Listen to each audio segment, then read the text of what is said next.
Assalamualaikum warahmatullahi wabarakatuh. Kami dari kelompok 2 akan mempresentasikan hasil kerja kelompok kami yang berjudul Bagaimana Organisasi Internasional Itu sebagai Subjek Hukum Internasional. Di mana anggota kelompok kami ada Rifka Manihuruk, Casey Aprianti Putri, Neta Estina Gultom, Aulia Alaina Sufil, Fajri Gustandi, dan Ivan Ampentua Manik. Di sini pertama-tama saya akan menjelaskan apa itu subjek hukum internasional. Subjek hukum internasional adalah semua pihak atau entitas yang dapat dibebani oleh hak dan kewajiban yang diatur oleh hukum internasional. Hak dan kewajiban tersebut berasal dari semua ketentuan, baik yang bersifat formal ataupun non-formal, dari perjanjian internasional ataupun dari kebiasaan internasional. Organisasi internasional lahir sebagai subjek hukum internasional sejak dikeluarkannya Advisory Opinion Mahkamah Internasional dalam kasus Reparation for Injuries Suffered in the Service of United Nations 1949, Mahkamah Internasional dalam Advisory Opinion 1949, the organization in international person that is subject of international law and capable of processing international rights and duties, and that has capacity to maintain its right by bringing an international claim. Dengan demikian, jelaslah bahwa organisasi internasional merupakan national person karena merupakan subjek hukum internasional dan mempunyai legal personality yang artinya dapat memiliki hak dan kewajiban dalam hukum internasional, dapat mengajukan klaim internasional, dan juga imunitas di wilayah negara anggotanya. Organi internasional itu termasuk dalam subjek hukum itu bermula karena adanya pengangkatan Count Bernadette sebagai penengah dalam mengusahakan perdamaian konflik Arab Israel di Palestina. Jadi pada tanggal 20 Mei itu, pada tahun 1948, kelima negara anggota DKPBB menyetujui pilihan Count sebagai penengah dalam mengusahakan perdamaian konflik Arab Israel di Palestina. 10 hari kemudian ia memperkasai konferensi para pemimpin Arab dan Yahudi di Palestina dan pemimpin Arab di Kairo, Mesir, Amman, dan Yordania. Dan juga ia berhasil memperoleh persetujuan gencatan senjata 4 minggu yang bermula pada tanggal 11 Juni. Lalu pada tanggal 28 Juni, kembali ia mengajukan kepada Liga Arab dan pemerintah Israel rencana perdamaian yang ditolak sebagian oleh kedua belah pihak. Lalu pada tanggal 12 Juli, ia membuat laporan kepada DKPBB dalam sidang di New York dan segera setelah itu kembali ke Palestina. Pembunuhan di Yerusalem oleh Lehi. Pada tanggal 17 September, Pangeran Bernadotte dan Kolonel André Pesserot dari AU Prancis dibunuh di Yerusalem oleh anggota Lehi, organisasi Zionis ekstremis yang telah melakukan sejumlah kekejaman selama satu periode tahun terhadap orang Inggris dan Arab.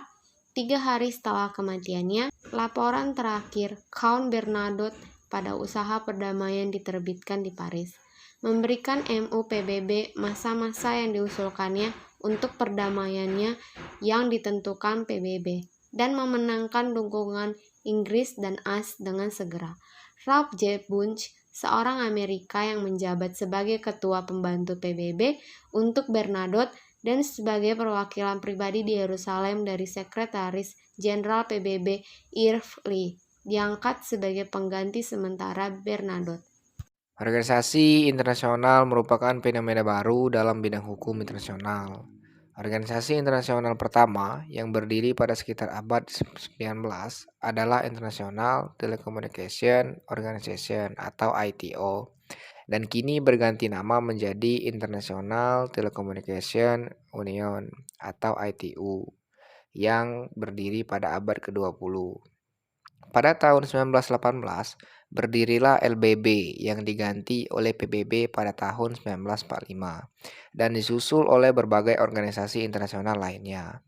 Diakui organisasi internasional sebagai salah satu subjek hukum internasional. Berdasarkan kasus terbunuhnya Pangeran Bernadotte dari Swedia di Israel pada tahun 1958, Pangeran Bernadotte adalah utusan PBB yang ditugaskan untuk menjadi mediator dalam sengketa Arab dan Israel. MU atau Majelis Umum General Assembly, PBB meminta kepada MI, Mahkamah Internasional atau International Court of Justice untuk memberikan pendapat hukum atau advisor opinion mengenai apakah PBB dapat menggugat Israel atau tidak.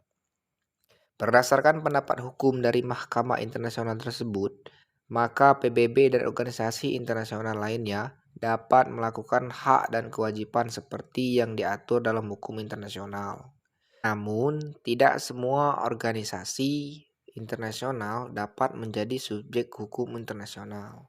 Menurut Ian Browley, ada beberapa kriteria yang harus dipenuhi oleh organisasi internasional untuk dapat menjadi subjek hukum internasional. Yaitu dari kriteria-kriteria tersebut terlihat bahwa untuk mendapat menjadi subjek hukum internasional, maka organisasi internasional tersebut haruslah yang pertama didirikan oleh negara-negara secara permanen. Artinya, hanya organisasi yang dibentuk oleh negara-negara yang dapat menjadi subjek hukum internasional yang disebut GO atau IGO, kecuali organisasi-organisasi tertentu. Yang kedua, kekuasaan hukum dan tujuan organisasi internasional tersebut harus terpisah dengan kekuasaan dan tujuan negara-negara anggotanya. Yang ketiga, kekuasaan hukum dari organisasi internasional adalah tunggal dan tidak hanya dapat diterapkan terhadap negara, tapi juga dapat diterapkan secara internasional. Jadi kesimpulannya bahwa subjek HI merupakan pendukung hak dan kewajiban menurut hukum internasional, serta memiliki kewenangan untuk melakukan hubungan hukum dan bertindak menurut ketentuan hukum internasional yang berlaku. Salah satu subjek hukum internasional adalah organisasi internasional dalam hubungan internasional, maka organisasi internasional harus A. Didirikan oleh negara-negara secara permanen. B. Kekuasaan hukum dan tujuan organisasi internasional harus terpisah dengan kekuasaan dan tujuan negara-negara anggotanya. C. Kekuatan hukum dari organisasi internasional adalah tunggal tetapi tidak hanya dapat diterapkan terhadap negara, tapi juga diterapkan secara internasional.